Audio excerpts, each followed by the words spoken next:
السلام علیکم ورحمۃ اللہ وبرکاتہ۔ بسم اللہ الرحمن الرحیم، الصلاۃ والسلام علی رسول الکریم وعلی آلہ وصحبہ اجمعین۔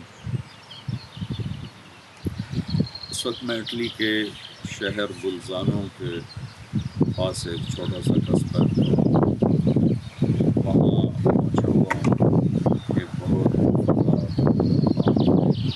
ہمارے مری سوات کی طرح، اور وہی منظر ہے، وہی خوبصورتی ہے۔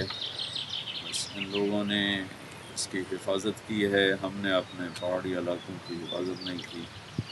ہمارے ناران کاغان اس سے زیادہ خوبصورت ہیں، لیکن ان کی حفاظت نہیں ہوئی۔ ان لوگوں نے اپنے ان چیزوں کی حفاظت کی ہے۔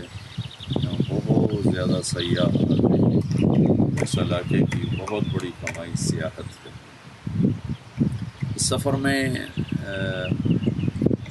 ٹرینز پر، ریل پر سفر کرنے کا کئی دفعہ موقع ملا، جہازوں پر بھی۔ ایک چیز جو مجھے اس معاشرے میں بہت زبردست نظر آئی، جس سے ہم بڑی بری طرح محروم ہیں، وہ وقت کی پابندی ہے۔ جس ٹرین کا ٹائم 11:15 ہوتا تھا، وہ 11:16 پہ نہیں چلتی تھی، 11:15 پہ وہ چل چکی ہوتی تھی۔ جس کا 11:30 ہوتا تھا، 11:31 پہ نہیں چلتی تھی، وہ 11:30 پہ چل چکی ہوتی تھی۔ اسپین میں ایک اسپیشل ٹرین ہے جو بڑی فاسٹ ہے، بلٹ ٹرین۔ اس میں بھی سفر ہوا تھا، تو مقامی دوستوں نے بتایا کہ اگر یہ ٹرین 10 منٹ لیٹ ہو جائے تو جتنے مسافر ہیں ان کو ٹرین کا جو ٹرین والوں، چونکہ وہاں پرائیویٹ ہے، تو وہ کمپنی ہر مسافر کو کرایے کا دگنا پیسہ واپس کرتی ہے۔ اگر انہوں نے 50 یورو کا ٹکٹ خریدا ہے تو 100 یورو وہ واپس کرتے ہیں اگر وہ ٹرین 10 منٹ لیٹ ہے۔ تو پھر مجھے بڑی حسرت ہوئی، ایسے ہی ان کو دیکھا، ان کے جو دفتر کے ٹائمنگز ہیں، ہر آدمی اپنے دفتر میں ٹائم پہ پہنچ رہا ہوتا ہے۔ پھر رات کو یہ لوگ 9 بجے سو چکے ہوتے ہیں، میکسیمم 10 بجے کے بعد سناٹا ہوتا ہے، اور صبح 5 بجے یہ سب اٹھے ہوئے ہوتے ہیں۔ اور میں کئی دفعہ فجر سے، کیونکہ یہاں فجر 4 ساڑھے 4 ہو رہی ہے، تو میں وہ کھڑکی سے دیکھتا تھا تو ان کے روڈ بھرپور آباد چل رہے ہوتے تھے، تو یہ لوگ اپنے کام کی طرف رواں دواں ہوتے تھے۔ یہ وہ چیزیں جو ہمیں اللہ نے سکھائیں، اسلام میں سکھائیں، تو ہم نے انہیں بالکل چھوڑ کے رکھ دیا۔ نہ وقت کی پابندی، نہ رات کا سونا، نہ صبح کو جلدی اٹھنا۔ ہمارے ماحول میں رات 11 بجے لوگ رات کو ہوٹلوں میں کھانا کھانے نکل رہے ہوتے ہیں، 12 بجے رات کو کھانا کھانے نکل رہے ہوتے ہیں۔ اللہ تعالیٰ یہ حکومت کا بھلا کرے، انہوں نے شادیوں میں ٹائم پہ پابندی لگا دی، ورنہ رات 1 بجے 2 بجے کھانا کھلتا تھا۔ اس قدر ہم اپنے وقت کو ضائع کرتے ہیں کہ انتہائی دکھ ہوتا ہے۔ ہمارے دفتروں میں کسی کو پرواہ نہیں کب آ رہا ہے کب جا رہا ہے، نہ اوپر والوں کو۔ جب اوپر والے ہی سست نکمے نااہل ہیں تو نیچے بھی وہی حال ہے۔ ایسے ہی ہمارا سارا جو جتنا بھی ہمارا نظام ہے، نظام زندگی ہے، اس میں سے وقت کی پابندی نکل گئی ہے۔ میرے نبی نے فرمایا لا ثمرۃ بعد العشاء، عشاء کے بعد کوئی کسی قسم کی گفتگو محفل نہیں، بس سو جاؤ۔ اور پھر کہا جعلت البرکۃ فی بکور امتی، میری امت کے صبح کے وقت میں برکت رکھی گئی ہے۔ اس کو یہ لوگ اپنا رہے ہیں۔ اب ہمارے بازار ہی 12 بجے کے بعد کھل رہے ہوتے ہیں، جبکہ برکت کا سارا وقت ہمارے ہاتھ سے نکل جاتا ہے۔ پھر رات کو 11-12 بجے یہ دکاندار واپس آتے ہیں، جب بچے تھک چکے ہوتے ہیں، یہ تھکے ہوتے ہیں، نہ بچوں کے پاس بیٹھنے کا وقت ہے، نہ اپنے لیے وقت ہے۔ بہت دکھ ہوا تقابل اور موازنہ کر کے کہ ہم کس قدر غلط روش کا شکار ہیں۔ ٹائم کی پابندی تو اللہ نے ہمیں سکھائی، نمازوں کے اوقات مقرر ہیں۔ آگے چلا جائے تو نماز قضا ہو جاتی ہے، روزے کا وقت مقرر ہے، حج کا وقت مقرر ہے، حج و شہر معلومات، حج کا وقت مقرر کیا۔ من شہد منکم الشہر فلیصم، روزے کا وقت مقرر کیا۔ صوموا لرؤيته وافطروا لرؤيته، اور ان الصلاۃ کانت علی المؤمنین کتابا موقوتا، نماز کے اوقات مقرر کیے۔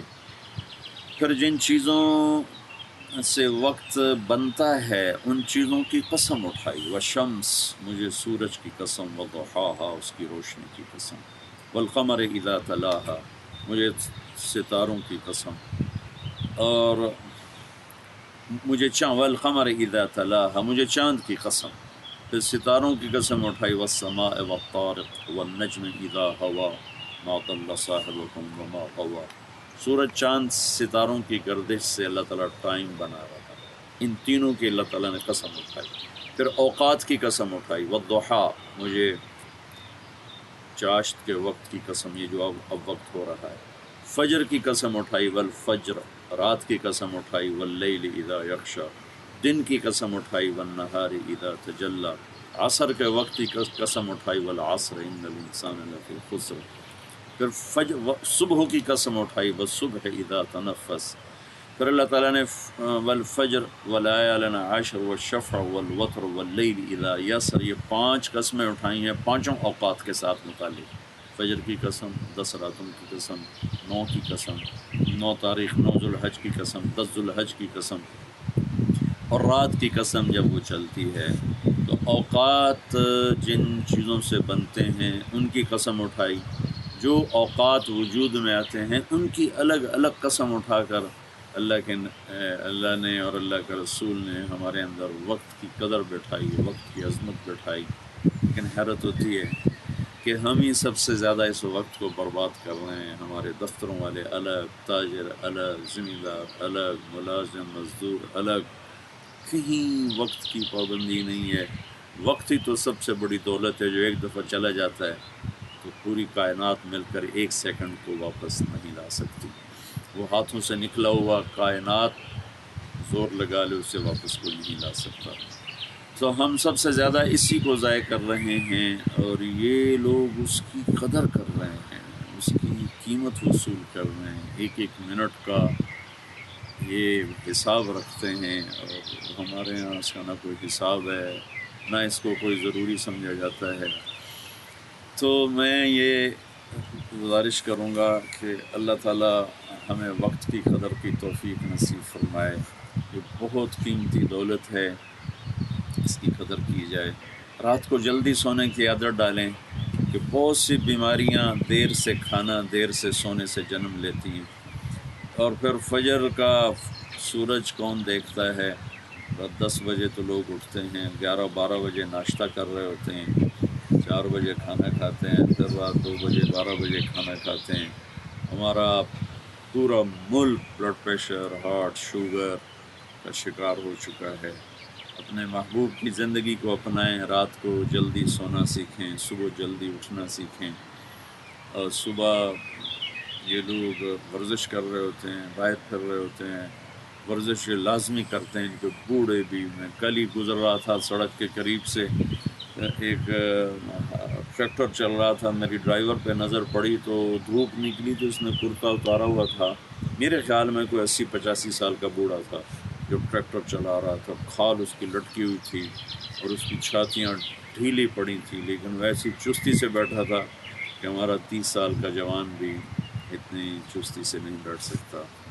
تو میں اس ماحول میں چل رہا ہوں، اس معاشرے میں چل رہا ہوں، اس کی جو خوبی ہیں میں وہ بتا رہا ہوں کہ ہمیں خوبیاں دیکھنے کا حکم ہے، باقی کمیاں تو ساری دنیا میں ہیں۔ میں نے پہلے بھی کہا تھا، سب سے بڑی کمی تو یہی ہے کہ اللہ پاک سے ناآشنا ہیں، آخرت سے ناآشنا ہیں۔ لیکن جن صفات کی وجہ سے یہ عروج پر ہیں، اس کی وجہ صرف ٹیکنالوجی نہیں، بہت سی اس کی وجوہات ہیں، جس میں سے ایک وجہ یہ ہے کہ ان لوگوں نے اپنے وقت کو قیمتی بنایا ہے۔ تو ہمارے دینی طبقے میں بھی وقت کا ضائع کرنا، نہ دیندار طبقے کو اس کا احساس ہے، نہ اہل علم میں اس کی کوئی قدر ہے، نہ اہل دنیا میں اس کی کوئی قدر ہے۔ سب سے زیادہ جو چیز ضائع ہوتی ہے وہ وقت ہوتا ہے۔ اللہ تعالی ہمیں اس کی قدر کی توفیق نصیب فرمائے اور اس کو ہم قیمتی بنا سکیں۔ اللہ مجھے بھی توفیق دے۔ ہمیں خوبیاں دیکھنے کا حکم ہے، الحکمت ضالۃ المؤمن، جہاں بھی کوئی حکمت کی بات ملے اسے لینا ہمارے ذمہ ہے۔ علم تو اللہ کا دیا ہوا ہے، اس نے پھیلایا ہوا ہے، جہاں سے ملے اسے لینے کا ہمیں حکم ہے۔ اللہ ہمیں عمل کی توفیق